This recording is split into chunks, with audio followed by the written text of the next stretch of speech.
Friends, good morning and welcome back to my new blog Shaan Bebo foodies. तो अभी आपको सुबह का शान बेबो के स्कूल जाने के बाद कमरे की हालत दिखा रही हूँ। और इस कमरे में जितनी गंदगी होती है उतने पूरे घर में कहीं नहीं होती है। मेरे बच्चे इस मामले में बड़े, मैं क्या कहूँ, मतलब सिर्फ सामान फैलाते हैं और मुझे कई बार इस कमरे को साफ़ करना पड़ता है। मेरे बच्चों को सही जगह पे सही सामान रखने की बिल्कुल भी आदत नहीं है।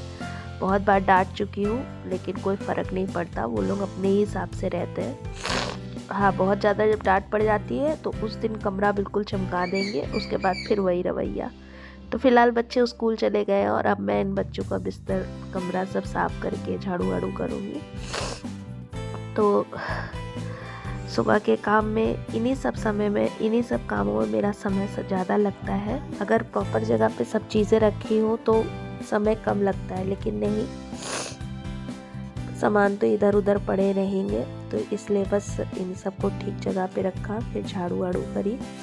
और अभी मैं आपको एक चीज़ और दिखाऊंगी कि शान जितने बार भी अपनी प्रैक्टिस के लिए दिन भर में कम से कम 10 बार वो अपनी किट पहनता होगा।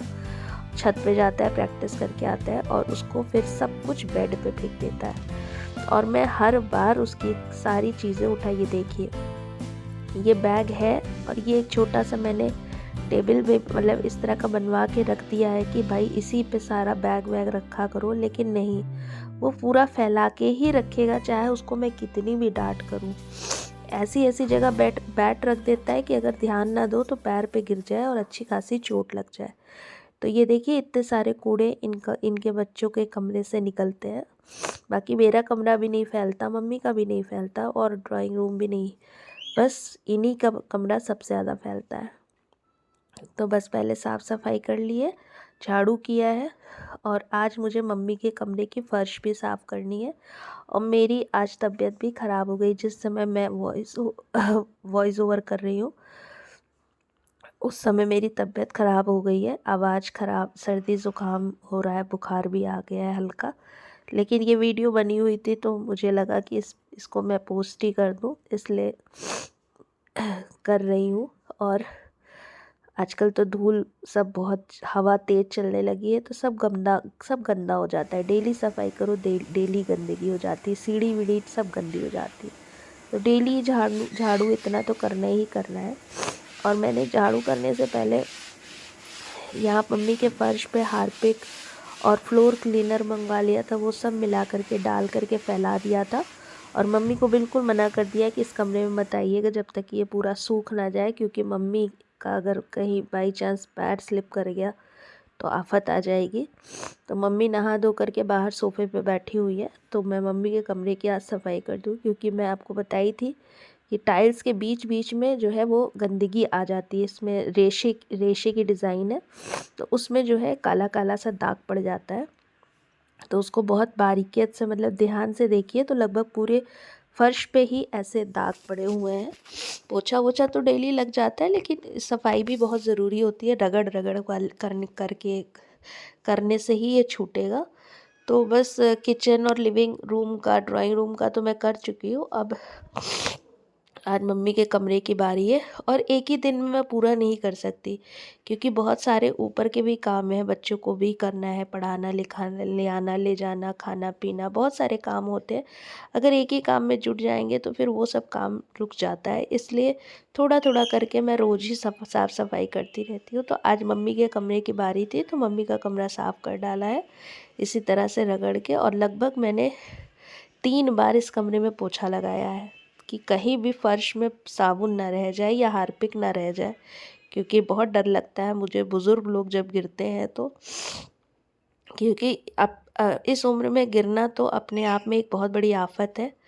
तो इसे, और मैं हाथ से पोछा नहीं लगाती, क्योंकि मुझसे बैठा नहीं जाता इतनी देर के लिए। पहले बहुत लगाया है लेकिन अब नहीं लगा पाती, तो मैं इसी तरह पैर से ही पूरा पोछा लगा देती हूँ। और मेरे पास वो वाला भी मॉप भी है, लेकिन मैं उससे नहीं करती। ज़्यादातर मैं इस तरह से लगाती हूँ तो इसको खूब अच्छे से ये पोछा धुल जाता है। वो भी अच्छा है लेकिन उससे थोड़ा कमी। तो इस तरह से पैर से मैं करके मैंने 3 बार पोछा लगाया और अब फाइनली सूखे कपड़े से पूरा रगड़ रही हूँ ताकि पानी बिल्कुल भी ना रहे। और सुल्तान को लग गई है भूख बहुत तगड़ी वाली, तो और जब सुल्तान को भूख लग जाती है तो ऐसे किचन के में आके बैठ जाता है, और तब समझ लीजिए सुल्तान बहुत तेज़ भूखा है। तो वो बैठा हुआ है और मम्मी उसको चावल, आलू और दूध दे रही है, क्योंकि मेरा हाथ फंसा हुआ था और मम्मी नहा धो चुकी थी। तो मम्मी कही रुको हम दे रहे हैं। तो मम्मी चावल, आलू, दूध दे रही हैं। और चावल और आलू मैंने सुबह ही चढ़ा दिया था, जब शान को स्कूल छोड़ के आई थी तो भी चढ़ा दिया था। तो शान अपना खाना मांग रहे हैं दादी से, तो दादी उनको खाना वाना दी। उसके बाद नहा धो करके मेरी पूजा भी हो गई है, और पूजा होने के बाद मेरे मन को बड़ा सुकून हो जाता है कि अब काम हो गया। गुड मॉर्निंग नहीं, गुड आफ्टरनून हो गया है, दिन का समय।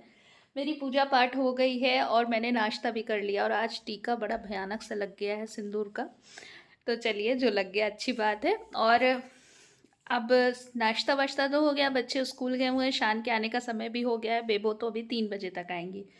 और आज लंच में मैं वो बनाऊंगी जो मैंने कल के ब्लॉग में आपको दिखाया था, तो उसकी तैयारी तो एक दिन पहले से चलती है।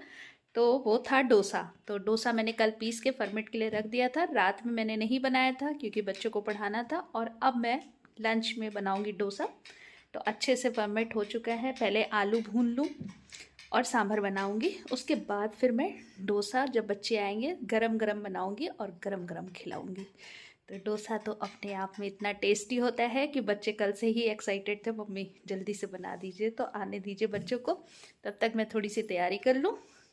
तो ये मेरे पास थोड़ी सी इमली बची हुई थी, ज़्यादा नहीं है, थोड़ी सी है।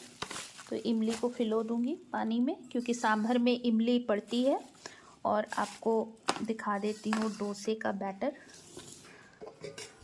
ये देखिए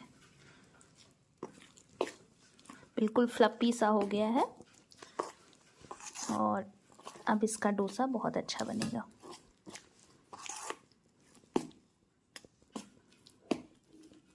ये जितना अच्छा फर्मेंट होता है उतना अच्छा डोसा बनता है। तो इसे अभी ढक के रख देते हैं। और आज बिंटू देखिए खोले नहीं है, तो कैसे तब से दौड़े जा रहा है, शांति से अभी तक बैठा नहीं है। सुबह से इसका जो है दौड़ा भागी चल रहा है, और देखिए अब बैठ गया है शांति से, समझ गया है कि मेरी कुछ बात हो रही है। हाँ, और इसको प्यार करने का मन हो रहा है। और आज इसको मैंने नहीं खोला था क्योंकि मम्मी के कमरे की सफाई करनी थी, तो अब उनको जल्दी सुखाने के लिए फ़ैन ऑन कर दिया था। तो मुझे लगा कहीं झटके में ऐसा ना हो कि फ़ैन खुला रह जाए और ये वहाँ पर आ जाए, इसलिए मैंने आज इसको नहीं खोला है। तो बस शुरू करते हैं काम।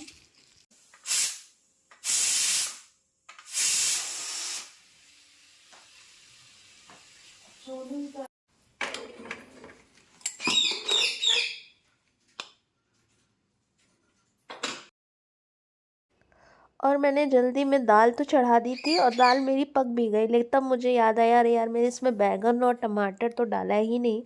तो फिर मैंने फिर से विज़िल उसकी निकाल दी थी और बैगन फिर डाला, और जब निकाली और जब दाल चेक किया तो दाल लगभग पक चुकी थी, बस मतलब पक चुकी थी, बस हर पूरी फट गई थी। और तो मैंने फिर से बैगन और टमाटर डाल के विज़िल लगा दिया, और 1-2 विज़िल में टमाटर और बैगन गल जाएगा।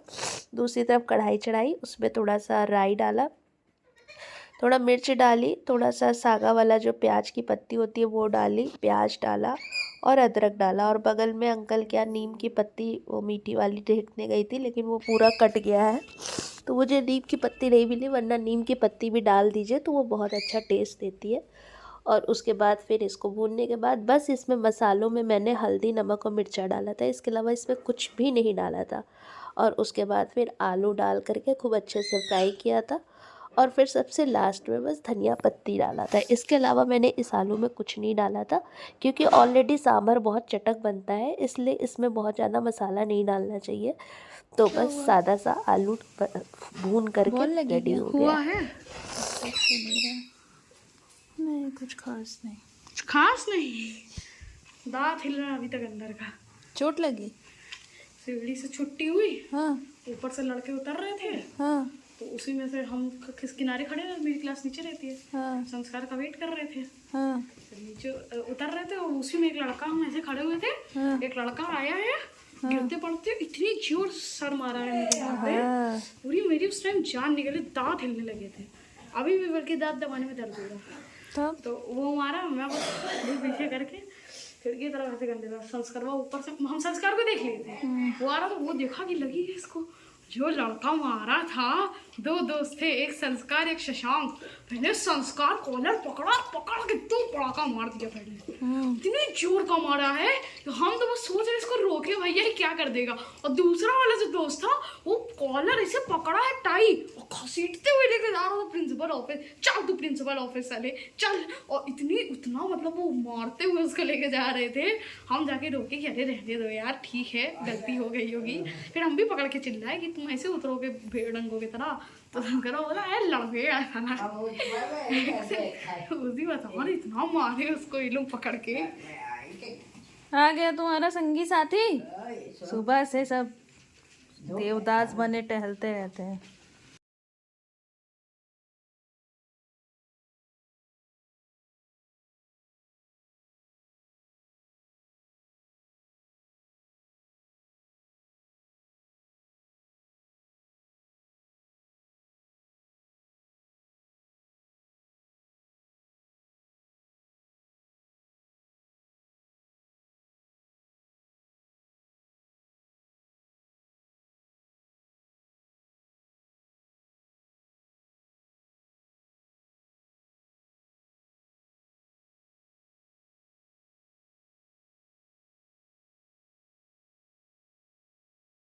के बाद 4:30 बजे रिपोर्ट दिखानी थी उनको। हमने कहा फिर हाजिर जाए और